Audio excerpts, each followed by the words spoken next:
Qué bueno que nos sintonizan. Esta es una emisión más de Democracia en Pantalla. Y tenemos a Carlos César Arbeláez con nosotros, realizador colombiano, guionista y director. Hasta con cohetes lo recibimos.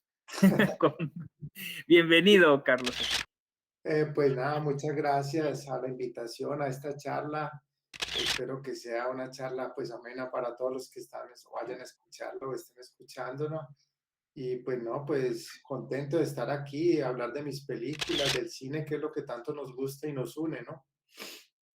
Exacto, y bueno, pues te invitamos porque en México la verdad es que sí se vio muchísimo los colores de la montaña, no en los cines comerciales, pero sí en muchos cines de arte y cines que apoyan el buen cine latinoamericano. Ese es todo un tema, ¿no? Cómo nos cuesta trabajo que nuestro cine circule en la región. Es más fácil que llegue, pues, este material hollywoodense y nos cuesta trabajo. Yo vi Los Colores de la Montaña en estreno en Medellín y Ah, sí. fue una cosa, estaba dando un curso ahí en la Universidad de Medellín Sí.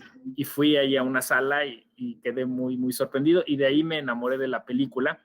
Ah, muchas Después gracias. ya pude conseguir en DVD eso que llaman Amor y bueno, Ujú. pues he seguido tu trabajo de cerca. Los Colores de la Montaña, hay que decirlo, es una temática muy cercana a México, desgraciadamente. Ya. Sí, sí, nos unen muchos temas, desgraciadamente, pero bueno, es importante contarlos, mostrarlos, narrarlos, que queden en la memoria, ¿no? Sí es. Y bueno, pues nos arrancamos. ¿Cómo es que eh, te decidiste? Yo sé que incluso ahora recibiste de tu alma mater un premio, ¿no? Por el guión de tu nueva película, La chica del circo, por el guión que hiciste en la Universidad de Antioquia, recibiste este premio. ¿Cómo es que te decidiste a entrar al cine, ¿no? A la industria del cine? Pues la verdad yo quería era ser músico, ¿no? Pero soy un músico frustrado porque toqué durante muchos años el clarinete y eso, pero tenía muy mal oído. Entonces, no sé, pues terminé mi bachillerato y me empecé a estudiar ingeniería electrónica. Estudié como 2 años de ingeniería electrónica, pero pronto vi que no era lo mío. Entonces quería estudiar cine. Había hecho unos cursos aquí con un crítico muy importante que murió hace mucho. Yo creo que el mejor crítico que ha tenido Colombia en toda su historia, que se llama Luis Alberto Álvarez, le decían el cura Álvarez, y vi un curso que se llamaba Las 100 mejores películas del cine, y me di cuenta que realmente pues fue como un llamado, dejé la ingeniería y me quise estudiar cine, pero en Colombia no habían escuelas de cine en ese momento. La escuela de cine de la Universidad Nacional apenas la abrieron como 10 años después. Entonces lo más cercano era comunicación social y no tenía tampoco pues dinero mi madre ni mi familia para irme a estudiar a otro país ni nada de eso. Entonces estudié comunicación social, pero siempre me dediqué prácticamente al cine. Empezamos haciendo con unos amigos, nos juntamos y creamos un grupo que se llamaba Nickel Producciones y empezamos haciendo documentales urbanos sobre la plaza minorista, los bares de Medellín, en fin, como espacios urbanos y eso, y ahí empecé como mi carrera como documentalista. Hice mucho documental, como 10 años, y luego pues nada, me pasé a la ficción. Hice dos corticos, uno que se llama La Edad del Hielo y otro La Serenata, y luego pues empecé a hacer mis largos. Ese fue como la cosa con mi carrera, sí. Sí, eso también yo supe, lo de los documentales al inicio y después, bueno, pues ya te metiste. Me imagino que este paso del documental a la ficción debe ser complicado, pero el tener ya la experticia en el documental te hace tener otro acercamiento distinto al tema de la violencia, ¿no? Que es un tema que te preocupa. No sé si incurro en un error, en una arbitrariedad, pero podríamos decir que tu cine es un cine social. Pues en cierta manera sí, sí, sí, tiene algo, los personajes, a pesar, por ejemplo, de que mi segunda película no toca temas sociales, de todas maneras, sí, sí hay como unos personajes al margen de, sí, como con una marginalidad, con una, así como fuera de la sociedad, como personajes que están buscando como una manera de sobrevivir de cierta manera. Lo mismo pasa con La chica del circo y con mi nuevo guión. Tengo otro nuevo guión que se llama Mamá Rosa, que acaba de ganar FDC también a escritura. Entonces, digamos que sí, pues yo no es que me lo haya propuesto en cierta manera como que va a ser un tema social para, pero me ha salido de una manera natural, digámoslo así. Entonces, bueno, sí, yo pienso que un cineasta lo que debe buscar en últimas es como una humanidad, una verdad y una humanidad en sus personajes, ¿cierto? Yo no me he propuesto, pues, como en cierta manera hacer un cine social, sino que he puesto como, por ejemplo, en Los colores de la montaña, que es la humanidad de estos niños y los sueños de estos niños en medio de esa cosa tan tenaz del conflicto armado. La chica del circo es una mujer que busca una verdad sobre la desaparición de su esposo, también con el trasfondo del conflicto armado y de la violencia. Y otro tema que nos une mucho a los mexicanos, que es la desaparición forzada. Sí, de todas maneras, hay una realidad muy fuerte en nuestras sociedades, en nuestros países, que todavía como que es difícil abstraerse, ¿no? Yo siento que a veces nos critican acá este cine que porque es demasiado social, que ya es hora de hacer un cine más intimista, que ya esas historias son del pasado, pero no creo que sea así. No, fíjate que a mí eso me admira de los colombianos, ¿no? Justo asistí a un foro en donde discutían si era conflicto o posconflicto, ¿no? Ajá, O un neoconflicto. ajá. Pero la cosa es que eso, seguimos ahí, igual nosotros los mexicanos, ustedes al menos han avanzado en ese tema. También se dice mucho del cine, del nuevo cine mexicano, que es un cine crudo, ¿no? Que por qué no hacer un cine más aspiracional o de otra índole, pero es que esos son los problemas, esas son las cosas que nos preocupan, el narcotráfico, el crimen organizado y bueno, ahora la desaparición forzada como en tu nueva película. Hacerlo desde la visión de los niños, creo que es arriesgado, pero es una gran opción, ¿no? O sea, pienso no sé, en La vida es bella, ¿no? De Benigni, pienso en Voces Inocentes sobre El Salvador, pero es un filme mexicano, El niño de la pijama de rayas, La lengua de las mariposas, ¿no? O sea, ver la guerra desde la visión infantil. ¿Cómo se te ocurrió esta idea y qué crees que es lo que hay que destacar de esa parte? Bueno, yo había hecho un cortico aquí en un pueblo muy bonito que se llama Santa Fe de Antioquia, es un pueblo muy turístico aquí, que era se llamaba La Edad del Hielo y era un niño que una historia un poco pues muy inocente, era mi primer corto de unos niños que querían hacer la primera comunión y se robaban una gallina y entonces el cura se daba cuenta y les decía en la confesión que si no devolvían esa gallina no los permitía la confesión. Entonces yo empecé a escribir un segundo guión también de niños y un amigo me dijo, no, pues, pero ¿para qué? Era un corto, y me dijo, pero ¿para qué vas a hacer otro corto? ¿Por qué no te aventuras a un largo? Y era una historia muy sencilla, de un niño que quería saber qué había detrás de una montaña y se da cuenta que al final solo había otra montaña. Y empecé a escribir esto, pero estábamos en el año 2000, un año muy complicado para Colombia, muy difícil. Muchos amigos se fueron del país, se fueron casi 2 millones de colombianos. Incluso hablaron de que Colombia era un estado fallido. En fin, yo empecé a escribir esa historia y la realidad se me fue metiendo un poco en el guión. Eh, y entonces empezaron a aparecer los paramilitares, la guerrilla, porque yo decía, bueno, ¿cómo voy a empezar a escribir una historia idílica de unos niños en el campo en este momento? Es imposible. Y haberlo narrado, pues el conflicto desde los niños, pues fue lo que más le ayudó a la película, ¿no? Y, por ejemplo, lo del balón, que en unas primeras versiones era solo unas imágenes de unos niños que iban a la escuela y veían un balón en un campo minado que no podían coger. Finalmente pusimos a girar toda la historia alrededor de esa imagen, que era una imagen muy potente, y eso ayudó. La película pues tiene ingredientes muy bonitos, el fútbol que es como el lenguaje universal, una religión universal ya, los niños, sí, mira que los niños permiten dejar, por ejemplo, mucha violencia fuera de cuadro, permiten una mirada como muy, ¿cómo se dice?, crítica sobre ese mundo de los adultos. Es una extrapolación muy fuerte. Yo creo que la manera en que uno puede contar o que los espectadores sientan más como ese horror de la guerra y eso es a través de los niños. Entonces la película tenía esos ingredientes que bueno, pues le dieron como su toque bonito y eso, porque aquí igualmente me criticaban cuando hice esa película que otra vez el tema de los desplazados, que ya estaban mamados de eso, en la televisión se veía eso todo el día. Colombia tiene en este momento, ya se dice que 9 millones de desplazados, pero así toda la gente dice, no, ya no más de ese tema. Lo que, yo recuerdo que un productor me dijo a mí, lo que le metamos a esa película es plata perdida. En fin, y mira, la película tuvo un éxito. Lo más bonito de la película, ya mirándola retrospectivamente, fue que fue aceptada tanto en público especializado como en público, no, pues, o sea, el público normal, digámoslo así, el espectador común y corriente. Ese fue como el gran éxito de Los Colores. Sí, no, dices, o tocas puntos muy interesantes, ¿no?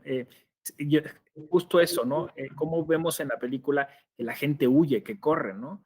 Y siente uno la ansiedad, ¿no? O sea, te sitúa en el problema. Claro, la gente que vive en la ciudad luego no se preocupa de estos temas, pero sabiendo cómo la gente huye de la violencia, porque a veces no se entiende, ya llegaron, están aquí, ¿no? Están invadiendo, se están haciendo de los puestos de trabajo. Oye, sí, pero tú no sabes el origen de lo que sucedió ahí para que ellos tuvieran que venir, ¿no? Y dijiste muy bien, Estado fallido, ¿no? O sea, es Ujú. decir, no podemos presumir de Estado de Derecho, de democracia, de derechos humanos, cuando hay zonas de nuestros países que justo eso, ¿no? La violencia hace que las personas vivan al borde entre la vida y la muerte. Y lo más grave, que sean niños, ¿no? Esto que decías del campo minado es una escena tremenda, ¿no? Ellos solo quieren jugar. Esta metáfora con el fútbol es preciosa. Sí, mira, ¿qué está pasando ahora en el mundo? ¿Qué está pasando nomás en Centroamérica? ¿Qué es lo que vemos todos los días en los noticieros? 10 años después, la gente aquí huyendo de Venezuela, huyendo hacia el sur, huyendo hacia Colombia, ¿qué están haciendo todos los nicaragüenses, los salvadoreños? Entonces, es un tema que sigue tan actual como nunca, que sigue tan actual como nunca. Y yo Exacto. acabo el año pasado de presentar la película con USAID, que tiene aquí un programa de justicia para una paz sostenible, y me tocó presentar por aquí por Zoom la película a muchas zonas donde yo no hubiera podido ir. Y me dice, no, es que la película sigue siendo igual, es lo mismo que está pasando aquí. Ya no hay grandes desplazamientos de no sé cuántos, pero aquí todos los días sale una familia, 2 familias, 3 familias, aquí siguen los niños sembrando coca, aquí siguen mandando tal y tal. Entonces es una cosa que me pareció triste y alegre porque la película sigue siendo tan actual como hace 10 años, una película que ya tiene 10 años, 11 años, y sigue tan actual como si lo hubiera rodado ayer, es increíble. Que es triste, Sí, ¿no? Ya deberíamos haber superado eso. sí, bastante triste, ¿no? Porque además, o sea, como dices tú, esto de las emociones, ¿no? Hay un juego de emociones porque por un lado, pues, conectas con los personajes infantiles, ¿no? Y sientes la ingenuidad, sientes, pues, esto, que ellos están en su mundo, ¿no? De juego, pero están preocupados por los adultos, por lo que les pueda pasar a sus padres, y no pueden ir a la escuela o escuchan que ya alguien de sus compañeros no fue a la escuela, y entonces empiezas a vivir esta historia, pero también es un poco desesperanzador que nuestras sociedades no se preocupen por las generaciones nuevas, ¿no? Porque son ellos los que van a seguir con esto y parece que no les estamos dejando el mejor mundo posible, ¿no? Entonces, estas escenas son maravillosas en un pequeño pueblo de Colombia, ¿no? En los, Sí se repite, ¿no? en los diálogos que he tenido pues con la película, ha surgido también, la película se hubiera podido narrar, la historia se hubiera podido narrar también desde varios puntos de vista, desde, por ejemplo, desde la profesora se hubiera podido narrar ese drama hubiera sido muy bonito porque mucha gente me ha hablado de la profesora, de todos estos maestros y maestras, supongo que sucede en México y en cualquier parte de Latinoamérica, las profesoras que se van por allá a una escuelita perdida en medio del monte a educar, que es como la única salida que tenemos a todo esto, a la pobreza y que es la educación. Y eso se hubiera sido también una película hermosa, que bueno, por ejemplo, como Ni Uno Menos de San Jimu, que es muy hermosa, de una profesora que no deja o no quiere que sus alumnos, a pesar de todo, de toda la cosa difícil que viven, dejen de ir a la escuela, que una profesora que quiere que respete su espacio de la escuela como el último refugio que tienen esos niños para poder salir adelante y eso, que es el problema de la educación, que no es un problema nada menor, es un problema fundamental, ¿no? Sí, claro, la visión de la profesora que, como dices tú, aquí pues secundario, pero es también importante, ¿no? Que ella trata de hacer todos los esfuerzos y está ahí sola, ¿no? Sola contra el Eso, mundo. ajá. Sí, Y, esos profesores son unos verdaderos héroes, ¿no? Yo conocí unos de la vida real, con unas historias muy tesas, con, por ejemplo, una profesora que se enamoró de ella, un paramilitar, y ella obviamente pues no, que no quería hacerle caso, y dormía ahí en la escuelita, y por la noche oía caballos que venían por la noche así, y ella creía que eran los militares, los paramilitares que venían a matarla o vivía en una pieza que tenía techo de zinc y encima había un árbol de guayabas y por las noches caían las guayabas y ella creía que le estaban era tirando granadas o cosas porque no, o sea, imagínate el terror de una profesora viviendo sola. Es una cosa muy bella, habría que hacer una película muy hermosa sobre estos profesores. y ya tendrías el título, se llamaría El árbol de guayabas, ¿no? Sí, pues es tremendo porque, o sea, además digamos, de hacer frente a todos los problemas económicos, financieros, de traslado, de limitaciones educativas, porque pues, no tienen todos los libros ni la infraestructura, ¿no? Además de eso, hacer cuentas con la violencia, ¿no? Y con todo esto, todo este entorno complejo, porque son distintos grupos los que se disputan el espacio y a las personas que reclutan, ¿no? Es lo que entiendo, ¿no? Y cómo reclutan incluso a niños, o sea, de 12, 13 años ya se lo llevan, ¿no? Ajá, sí, como el hermano de Julián, que él dice que dónde está, que por allá no, que él se fue para Palmar, que, que es un mar de plomo, que él quiere irse también para allá. Es una cosa Y, porque esos niños a veces no tienen, pues los engañan, les dicen que van a tener plata, y como los niños son máquinas de guerra que todavía no tienen una conciencia de lo que hacen, por eso les gustan tanto los niños, porque un niño mata y mata y no sabe realmente, o todavía no tiene estructurada su, que es, tiene el mal y el bien y su conciencia y lo que está haciendo, entonces les encanta llevarse a estos niños adolescentes porque son máquinas para matar, son máquinas de matar, creen que están jugando a matar gente. y justo me acordaba una película peruana, Paloma de Papel, que trata también esta temática, es terrible, o sea, que se generaliza en América Latina este reclutamiento de niños. En México se hace igual también por el tema de la violencia, algunas comunidades muy marginadas toman el encargo de la seguridad pública y también tienen que reclutar a niños pequeños que ellos dicen no tenemos otra opción, pero bueno, siempre hay opciones. Y bueno, entonces estás ahora en un nuevo proyecto que también es duro, difícil, complejo, que es La chica del circo, ¿no? Sí.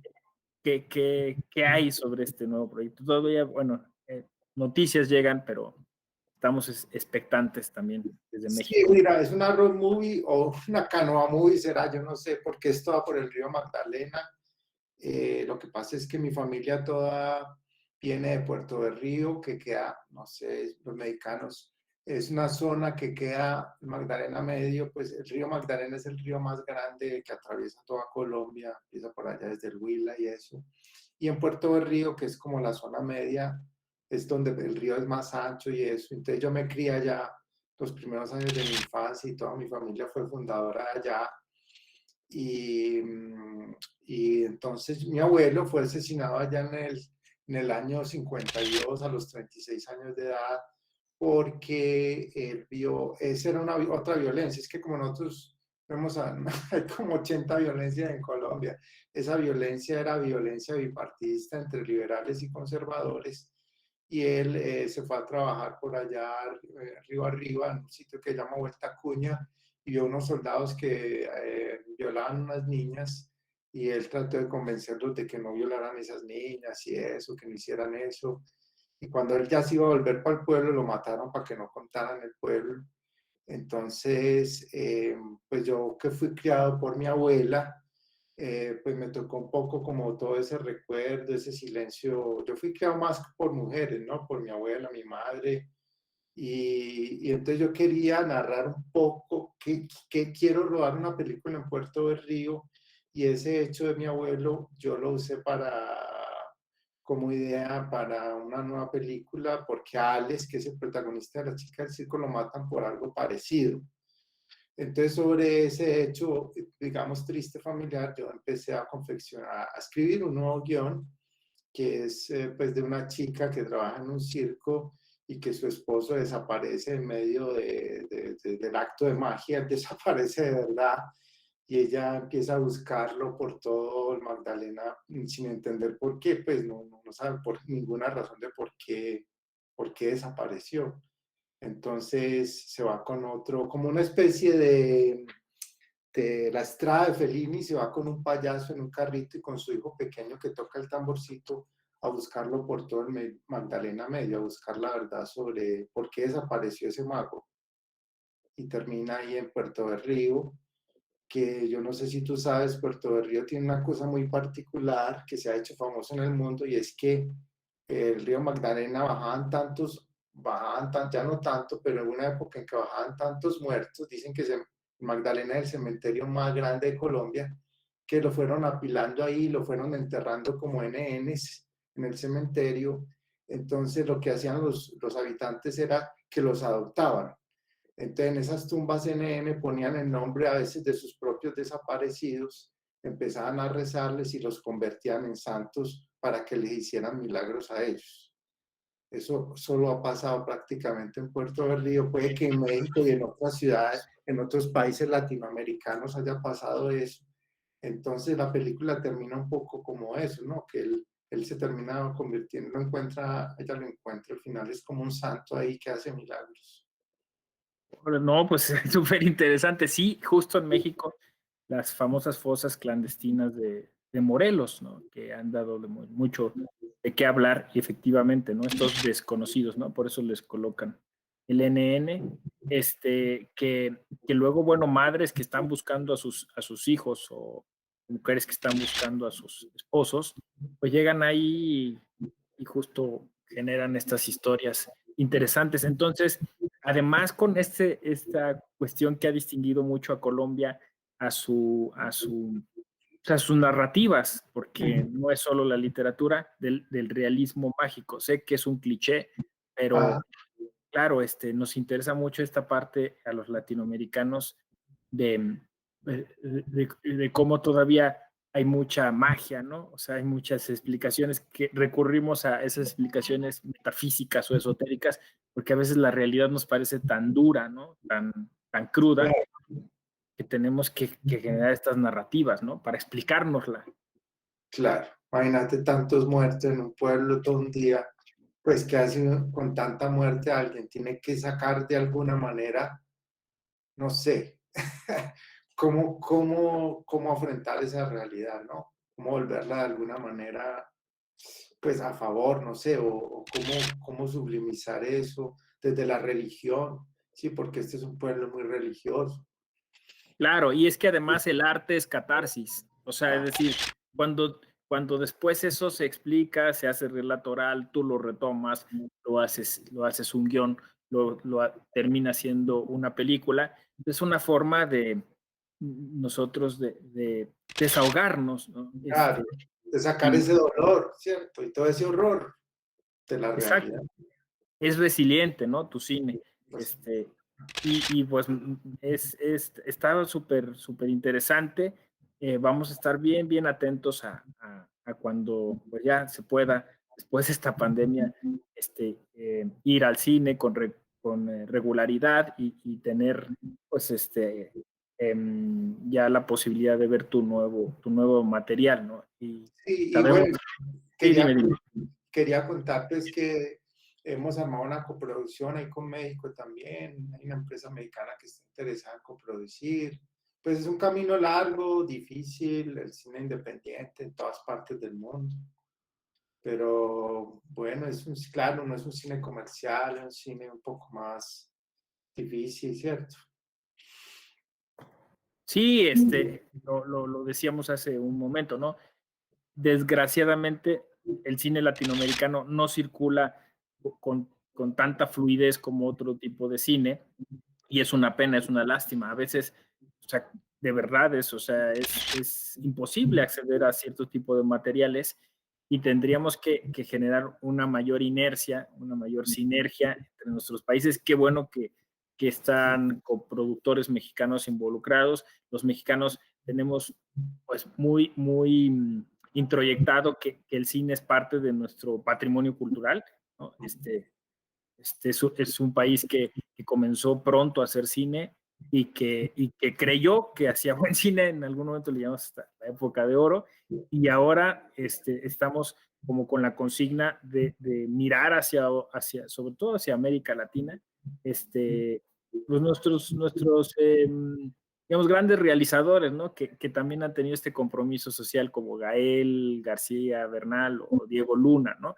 De traer estos materiales a través de algunos, sí, pues esos círculos de autogestión y yo estoy seguro que alguien se animará también a entrarle con financiamiento a estos nuevos proyectos tuyos que, insisto, no son muy cercanos y nos generan esta preocupación por nuestros estados que pretenden ser democráticos, pero que todavía son muy débiles si no logran solucionar este problema del narcotráfico, del crimen organizado, de la violencia y ahora incluso de esta violencia tan especializada como es la de género, ¿no? Sí, no, ustedes tienen una ley de cine, un apoyo al cine pues, envidiable, pues, o sea, yo ahora que he estado como estudiando un poco eso, pues nosotros solo tenemos el FDC prácticamente porque las ayudas tributarias pues no son tan buenas como allá, entonces, obvio, pues, y así todo, pues antes de la pandemia se estaban haciendo 42 largos, que era pues una edad de oro del cine colombiano, porque cuando yo me gradué de comunicador y durante más de 10 o 12 años se hacía 3 películas con Colombia al año, sin mucho. 1, 2, 3 películas al año. Fue la ley de cine la que realmente reactivó el cine en Colombia, pero ya muy tarde, pues no tenemos esa tradición de México ni de lejos. Tenemos una cinemateca así tan hermosa como la que tienen ustedes allá. Pero bueno, sí, pues nos unimos, ¿no? Sí, claro, de hecho, qué bueno que lo mencionas, porque fíjate que ahora hay muchas personas, abogados que están haciendo tesis de doctorado justo en este sector, porque es una lucha que hay que librar. Siempre viene la tentación de reformar la ley y de restarle dinero a la cultura, pero pues hay un sector fuerte en México que dice, no, o sea, el cine es un patrimonio cultural porque es memoria, o sea, es Claro. derecho a la verdad, derecho a la memoria. Entonces necesitamos de instituciones y de leyes fuertes que lo protejan, porque si no, de otra forma, no vamos a tener esas narrativas, esas explicaciones de esos otros muchos Méxicos, de esos otros muchos países, y eso es la democracia, ¿no? La cultura es la democracia, porque así sabemos cuáles son las cosas que están sufriendo y que nos están haciendo explícitas otros sectores de la sociedad que no han sido tan favorecidos, ¿no? Entonces hay que impulsar el cine independiente como el tuyo. Sí. No, y acuérdate que así como uno es la memoria de uno, o sea, si yo olvido muchas cosas de mi vida o todo, yo ya no soy Carlos César, yo no soy nadie, soy una persona que anda, igual un país es su memoria, es lo que ha pasado, cómo ha pasado y todo eso, y eso queda es en qué, en el cine, en la música, en su literatura, entonces un país es su memoria, si no tiene esa memoria, no tiene nada, no es nadie. Así de sencillo. Exacto, exacto. Yo creo que con esta gran reflexión, pues concluimos esta agradable entrevista. El cine es memoria, y si no tenemos memoria, no tenemos nada, ¿no? O sea, no tenemos identidad, no tenemos historia. Pues muchas gracias, Carlos César, por tu tiempo, por tus comentarios, reflexiones. Te deseamos mucho éxito en los proyectos que tienes entre manos y esperamos vernos de nuevo muy pronto. Pues Cuídate mucho. muchas gracias por tu invitación, espero volverlos a ver, volverte a ver. Un abrazo y bueno, un abrazo. Encantado. Bueno, pues yo soy Igualmente. José Ramón Narváez, esto es Democracia en Pantalla. Democratiza lo que miras, dale inclusión a tu emoción. Nos vemos a la próxima. Gracias por sintonizar.